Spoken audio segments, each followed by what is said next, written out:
Hey, it's Matt, your average gamer, and this is my first holy build, I think, on my channel that doesn't utilize bubbles. Now, I've done a couple of different holy buffs and things in between, but given it's the fact that it's the most resistant type in the game, makes it a little bit difficult to use. I figured I'd try something that has split damage, so I went with Marika's hammer, because it scales really well with strength at the end with a B, and it also scales with faith. The Ash of War is also split between physical damage and the holy damage. The damage potential for this thing is very high. It has a very, very good hit on the initial contact, and then the explosion afterwards does a lot of holy damage. This thing has a fantastic Ash of War, and once you're in the air, you have almost complete hyper armor. As far as NPC invaders go and anything that might bug you in the game, by the way, you can pretty much spam this Ash of War at them, and they don't stand a chance. By the way, this is the weapon you get from the Elden Beast Remembrance. You can either get Marika's hammer or you can get the Sacred Relic Sword. Now, the Sacred Relic Sword is fantastic for farming, and it's utilized a lot in PvP.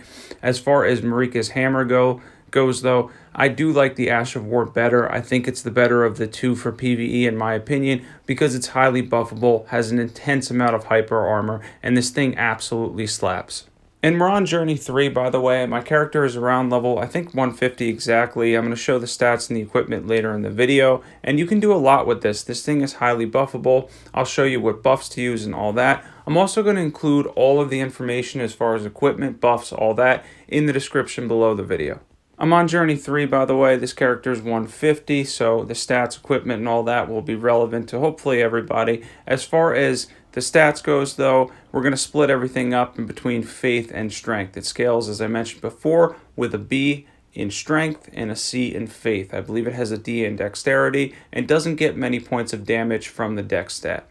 Now, this Draconic Tree Sentinel is a little harder. He does go down, but do note the later game bosses, specifically after the Fire Giant and then on, have that incredible resistance to holy damage, that consistent 40% holy damage resistance that seems to be a theme of the endgame bosses, which does make holy kind of difficult to use in the later game, even though it is viable. Not really so much against Elden Beast and Radagon, but up until that point it absolutely does do a good amount of damage. It is the most resisted type in the game. The earlier game bosses you might not notice as much. By the time you get to Malachite, though, and the Godskin duo, as well as Horalu, they all, I think, have around 40% holy resistance.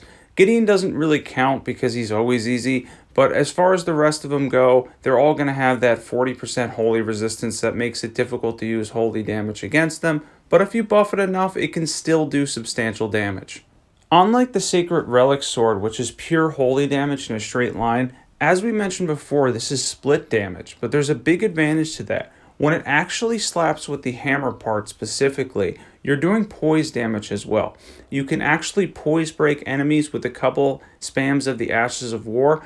Even big bosses will go into a critical hit state, and between the damage you're doing and the critical hit, you can absolutely destroy bosses with the Ash of War on Marika's hammer. Now, I threw a summon out here given his resistances and the fact that while you have hyper armor in the air and you do not get knocked down very often with this, you can still take damage while you're in the air. So certain bosses like Malachite can be really difficult because obviously he can hit you and still shred you with the debuff and the amount of damage he does through the air.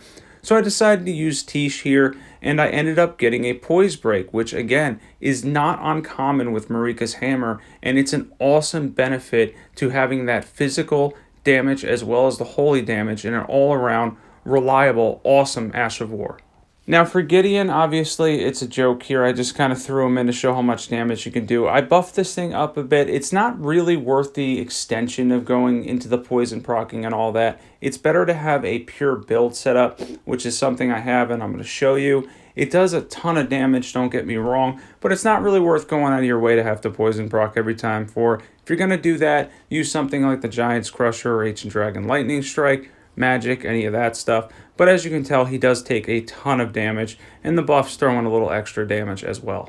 For some reason, the way the animation is on this Ash of War, by the way, since we're up in the air a while, it tends to do really well against the horse-type enemies. They'll miss you a lot. It does a lot of damage to them. It does a lot of poise damage, as we talked about before, and you can pretty much destroy all of them with the hammer. Even the hardest Draconic Tree Sentinel, as you saw before, gave me a little bit of a hard time, but not too bad. These guys tend to go down fairly quickly to the amount of damage the Ash of War does, including the poise damage and the fact that we can just, it's usually a few hits, just a couple of hits with the right buffs and the right setup, and they go down without much of an issue.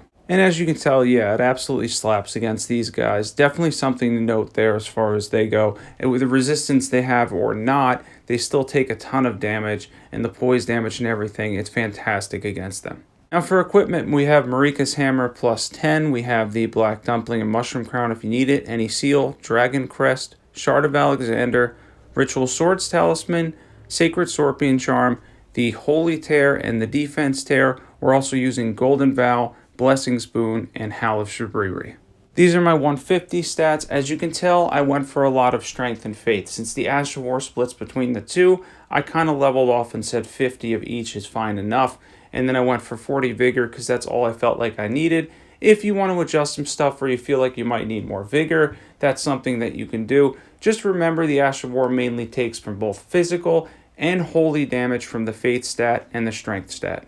Something fun to do, and I mentioned this in my last video when I was talking about parrying, because my last video was a parry build. If you want to go to Gatefront, you can actually practice the Ash of War on them to kind of get the timing down right, because it does have a weird hang time and such, but this thing, as you can tell, absolutely smashes. It's fantastic for mob control. As you saw what it can do against bosses earlier, it's not just good against bosses. Mobs get absolutely obliterated by the Ash of War. Marika's Hammer is an all-around great PvE weapon. One thing to note real quick, by the way, if you're not subscribed to my channel and you love awesome overpowered PvE builds, or you just want to be a part of a great growing Elden Ring community, definitely hit that subscribe button. Check out the content there. You're not going to want to miss out. Another thing to note, by the way, is in the description below, I'm going to leave the Blasphemous Blade build and the Bubble build. They're in the same video. You can do all three of these builds with nearly identical stats without having to respec or anything like that. They're all fantastic. So if you want to do the Blasphemous Blade for late game and then use Marika's Hammer for other bosses, it's a great combination being able to use all three of those with the same stats. Now this thing has a really good area of effect. I wanted to show here, I went to go grab this smithing stone for something else, and here we are hitting on the side here, and we're still able to hit these crows. As I back up here and I end up smashing on the ground, it goes right through stuff, has a huge wide range area of effect, and does a ton of damage to take them out. And at the end here, I'm going to show a couple bosses to kind of finalize the selling point on this, but I don't think I need to sell much as far as Marika's Hammer. It's a fantastic weapon, boosted by a lot of different good talismans, the right buff system using Golden Vow, Howl of Shabribri for that 20%, 25% generic damage boost for 40 seconds, along with Blessings Boon. To keep the Ritual Swords Talisman activated, I really like using that to constantly heal and always get that 10% buff at full HP. So this thing is fantastic. It absolutely slaps, and it also wrecks those birds because they all take additional holy damage. This is another example here of getting the poise damage. We're able to poise break him after just 2 hits, I think, with the Ash of War. And this is an example, again, as long as you're hitting with the actual hammer part, you're doing poise damage, holy damage, physical damage, a whole bunch of stuff. This Ash of War is really great. It's awesome, and it's a ton of fun to use with an insane amount of hyper armor. And one last thing to note is that as far as larger targets go, it's really good against them because you're doing the poise damage. That area that's really massive that it hits on, you're always pretty much going to hit them. You're going to be doing a lot of consistent damage to them. And as you can tell, once again, poise broken. Not rare with Marika's Hammer. It's something that does poise damage, holy damage, a good amount of physical damage, and it scales really well with Strength and Faith. And this is how you utilize this thing. I mean, you really have to learn how to time the Ash of War right because it is one that has hang time. You are in the air for a little while, but with that hang time, you also get a fantastic slam down that does a ton of damage. And when timed and utilized properly, this is a fantastic weapon that honestly I had a ton of fun with. This was a really fun one to do.